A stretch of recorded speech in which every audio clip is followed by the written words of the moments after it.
లోకా సువార్త 1వ అధ్యాయము మొదటి నుంచి.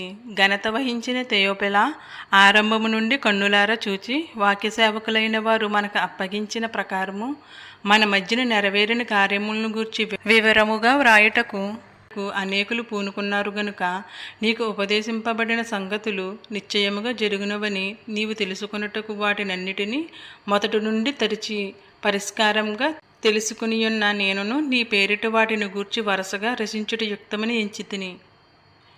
యోదయాదేశపు రాజైన హేరోదు దినములలో అబియా తరగతిలోనున్న జకర్యా అని ఒక యాజకుడుండెను. అతని భార్య అహరోను కుమార్తెలలో ఒకతే. ఆమె పేరు ఎలిజబెతు. వీరిద్దరూ ప్రభు యొక్క సకలమైన ఆజ్ఞల చొప్పునను న్యాయవిధుల చొప్పునను నిరపరాధులుగా నడుచుకొనుచు దేవుని దృష్టికి నీతిమంతులై ఉండిరి. ఎలిజబెతు గొడ్రాలైనందున వారికి పిల్లలు లేకపోయిరి, మరియు వారిద్దరూ బహుకాలము గడిచిన వృద్ధులైరి. జకర్యా తన తరగతి క్రమము చొప్పున దేవుని ఎదుటి యాజక ధర్మము జరిగించుచుండగా యాజక మర్యాద చొప్పున ప్రభువు ఆలయంలోనికి వెళ్ళి ధూపము వేయుటకు అతనికి వంతు వచ్చెను. ధూప సమయమందు ప్రజల సమూహమంతయు వెలుపల ప్రార్థన చేయుచుండగా ప్రభువు దూత ధూపవేదిక కుడివైపున నిలిచి అతనికి కనబడగా జకర్యా అతను చూచి తొందరపడి భయపడినవాడాయెను. అప్పుడు ఆ దూత అతనితో, జకర్యా, భయపడకము, నీ ప్రార్థన వినబడినది. నీ భార్య అయిన ఎలిజబెతు నీకు కుమారుని కనును. అతనికి యోహాను అని పేరు పెట్టుదవు. అతడు ప్రభువు దృష్టికి గొప్పవాడై ద్రాక్షారసమైనను మద్యమైనను త్రాగక తన తల్లి గర్భమును పుట్టినది మొదలుకొని పరిశుద్ధాత్మతో నిండుకొనిన వాడై ఇశ్రాయేలీలలో అనేకులను ప్రభువైన వారు దేవుని వైపునకు త్రిప్పును. మరియు అతడు తండ్రుల హృదయములను పిల్లల తట్టుకును, అవిధేయులను నీతిమంతుల జ్ఞానమును అనుసరించుటకును త్రిప్పి ప్రభువు కొరకు ఆయత్తపడియున్న ప్రజలను సిద్ధపరచుటకై ఏలియా యొక్క ఆత్మయు శక్తియు గలవాడై ఆయనకు ముందుగా వెళ్ళెను. గనుక నీకు సంతోషమును మహా ఆనందమును కలుగును. అతడు పుట్టినందున అనేకులు సంతోషింతురనెను. జకర్యా, ఇది నాకెలాగ తెలియను? నేను ముసలవాడును, నా భార్యయు బహుకాలం గడిచినదని ఆ దూతతో చెప్పగా, దూత, నేను దేవుని సముఖమందు నిలుచు గాబ్రియేలును, నీతో మాట్లాడుటకును ఈ సువర్తమానము నీకు తెలుపుటకును పంపబడితిని. మరియు నా మాటలు వాటి కాలమందు నెరవేరును. నీవు వాటిని నమ్మలేదు గనుక ఈ సంగతులు జరుగు దినము వరకు నీవు మాట్లాడక మౌనువై ఉందువని అతనితో చెప్పును.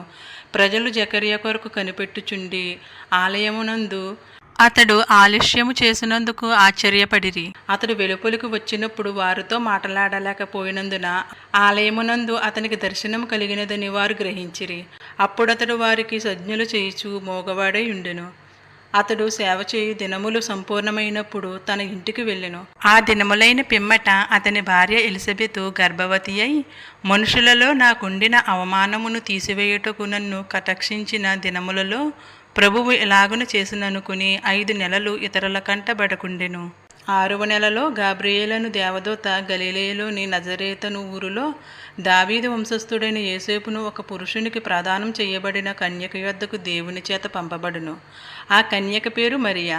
ఆ దూత లోపలికి వచ్చి ఆమెను చూచి, దయాప్రాప్తురాలా, నీకు శుభము, ప్రభువు నీకు తోడై ఉన్నాడని చెప్పును.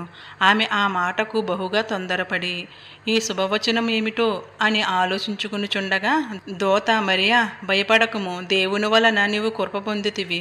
ఇదిగో, నీవు గర్భము ధరించి కుమారుని కని ఆయనకు యేసు అని పేరు పెట్టుదువు. ఆయన గొప్పవాడై సర్వోన్నతుని కుమారుడు అనబడును. ప్రభువైన దేవుడు ఆయన తండ్రి అయిన దావీదు సింహాసనమును ఆయనకిచ్చెను. ఆయన యాకోబు వంశస్థులను యుగయుగములు ఏలును. ఆయన రాజ్యము అంతములేనిదై ఉండినని ఆమెతో చెప్పెను. అందుకు మరియా, నేను పురుషుని ఎరుగున దానినే, ఇది ఎలాగ జరుగునని దూతతో అనగా, దూత, పరిశుద్ధాత్మ నీ మీదకి వచ్చును, సర్వోన్నతుని శక్తి నిన్ను కమ్ముకొనును గనుక పుట్టబోవు శిశువు పరిశుద్ధుడై దేవుని కుమారుడు అనబడును.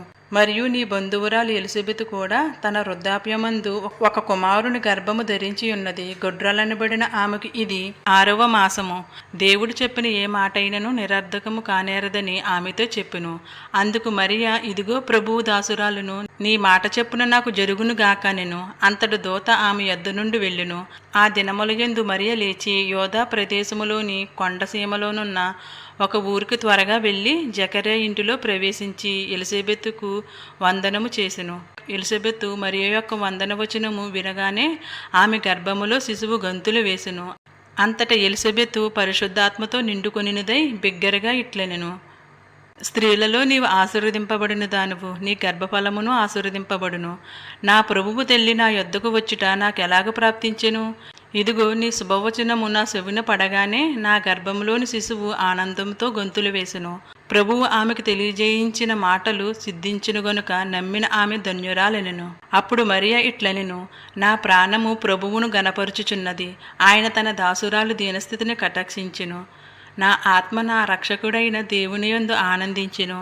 సర్వశక్తిమంతుడు నాకు గొప్ప కార్యములు చేసెను గనుక ఇది మొదలుకొని అన్ని తరముల వారును నన్ను ధన్యురాలని అందురు.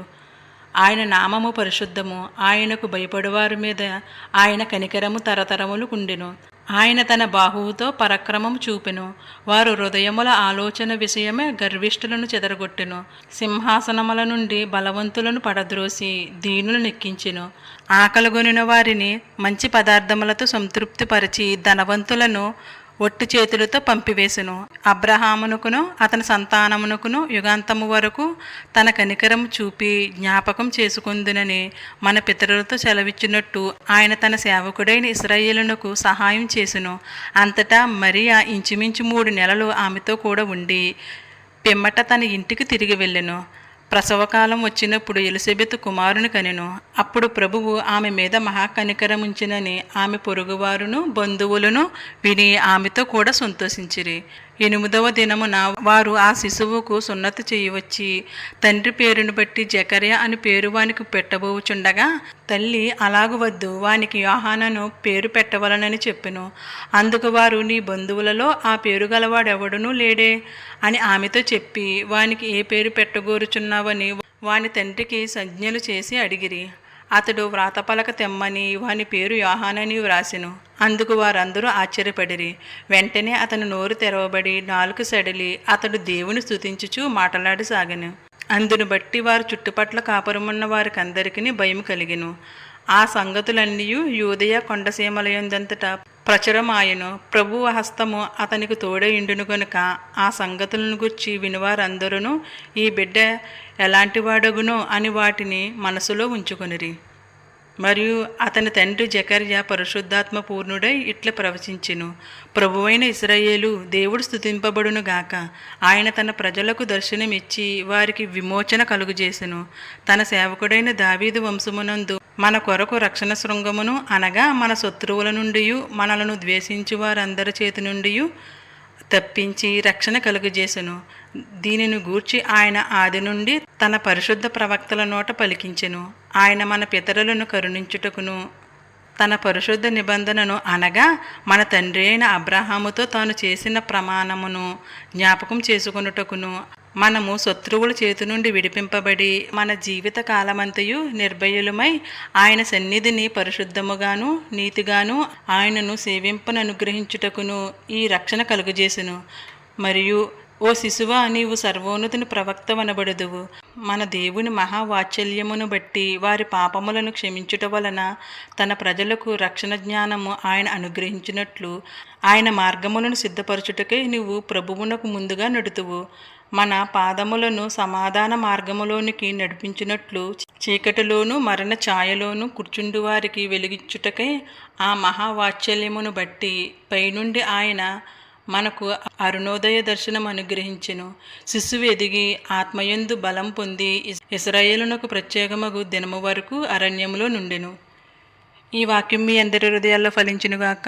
ఈ వాక్యం విన్న ప్రతి ఒక్కరికి నా హృదయపూర్వక వందనాలండి. ఈ వాక్యం విన్న ప్రతి ఒక్కరిని దేవుడు దీవించి ఆశీర్వదించునుగాక. మీరు దేవుని పనిలో ఉండేటట్లు ఈ వాక్యాన్ని ప్రతి ఒక్కరికి షేర్ చేయండి. అలాగే ఈ వీడియోకి లైక్ చేయండి. మీరు చేసే లైక్ ద్వారా ఈ వీడియో ప్రతి ఒక్కరి దగ్గరికి వెళ్తుంది కాబట్టి తప్పనిసరిగా వీడియోకి లైక్ చేసి షేర్ చేయండి.